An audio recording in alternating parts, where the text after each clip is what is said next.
I think the fasting process, and this is where the practitioners can always jump in here too, just kind of have an open conversation, but it plays into what I was just speaking to, is the fasting process allows for, let's say, your digestive systems to have a break, or excuse me, not digestive system, but your organ systems to basically have a break, right?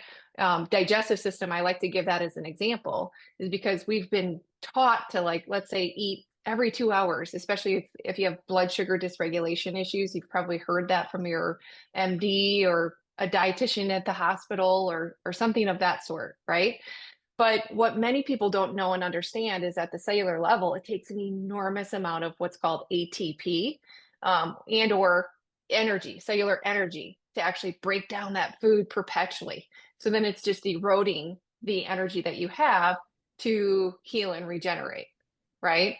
And so, you ask, how much, I can't give you a set percentage, but what I can tell you is that this process is layered, right?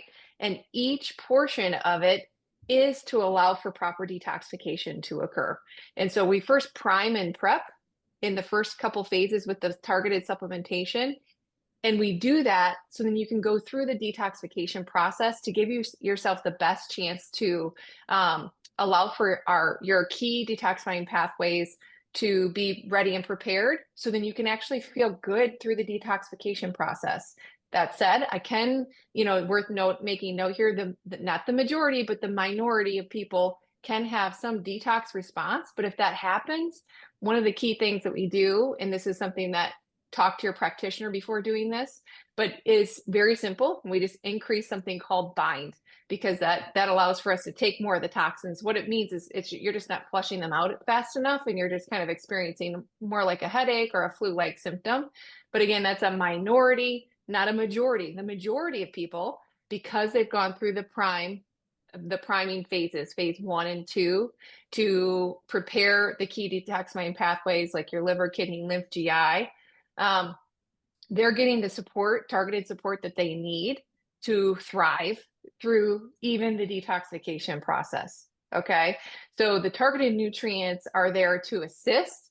And then the fasting process, the way that I like to look at the fasting process, is it's there to assist. It's a strategy to allow for your body to detoxify more efficiently with less distraction. And this is something that, go ahead, I'll have to fact check myself on this, but, because it's been a while since I've actually looked up the actual number. Hmm. But once you can fast for 8 hours and beyond, you are experiencing the nasty cell Okay. die-off and the expediting process, or the speed up of the healing process. And so anybody, practitioners included, feel free to correct me if I'm wrong in this instance, but that's what it used to be. So that's where, with fasting, the process, you want to be mindful of the fact that you say, I can't go longer than 14 hours, right? Hmm. Well, that's where your body is at right now. Okay. Hmm. It doesn't mean that you can't progressively eventually work your way up to a longer fasting process.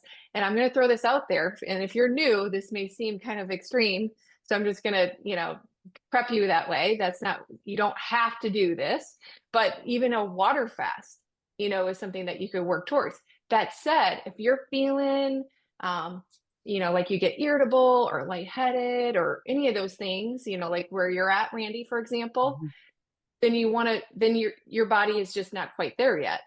And you've Okay. got a little more healing to do, right? Blood sugar stabilization, stress response, sleep, all that kind of comes into play. Toxicity level.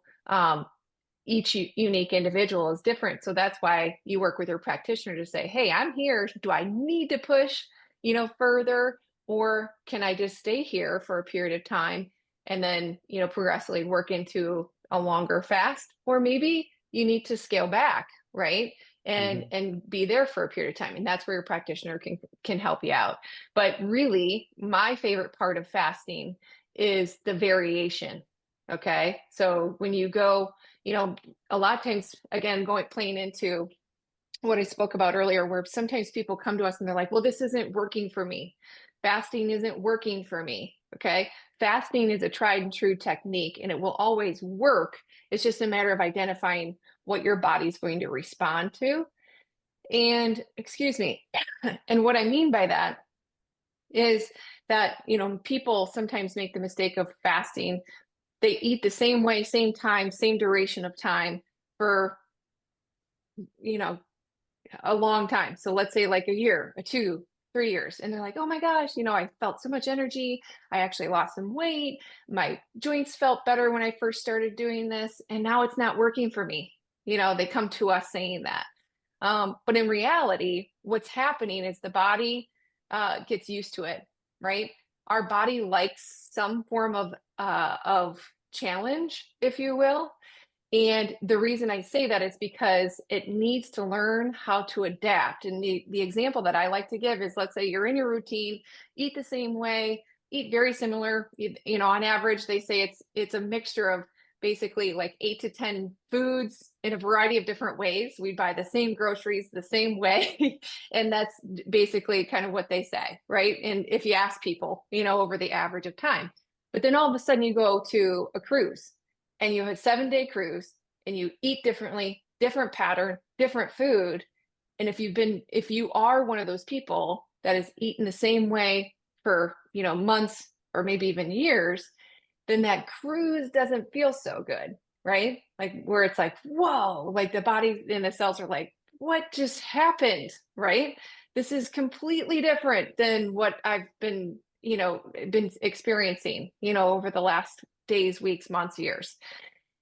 That said, if somebody introduces variation to their diet, maybe it's in the actual foods, okay? Maybe it's in the duration of time that they consume their foods, which is the fasting aspect that we're talking about. They go on a 7-day cruise, and maybe, I'm not talking about they go like eat, drink everything they can type of thing, because you're going to walk away feeling sick if you do that, no matter who you are, no matter how well you adapt. But you're eating slightly different time frame. Maybe you have a couple cocktails, those sorts of things. And you're going to adapt far faster if you were somebody that was using a variation of foods, variation of time frame over time, like you're at 14 hours, in a couple, maybe a week or 2 weeks, you can decide that with your practitioner. You actually expand that eating period of time, and or you reduce that eating period of time or the fasting window, however you want to look at it. There's the eating window and then there's the fasting window, right? Yeah. But my point here is that in my opinion, the most important aspect of fasting in and of itself is the variation that we ask for people to implement along the way.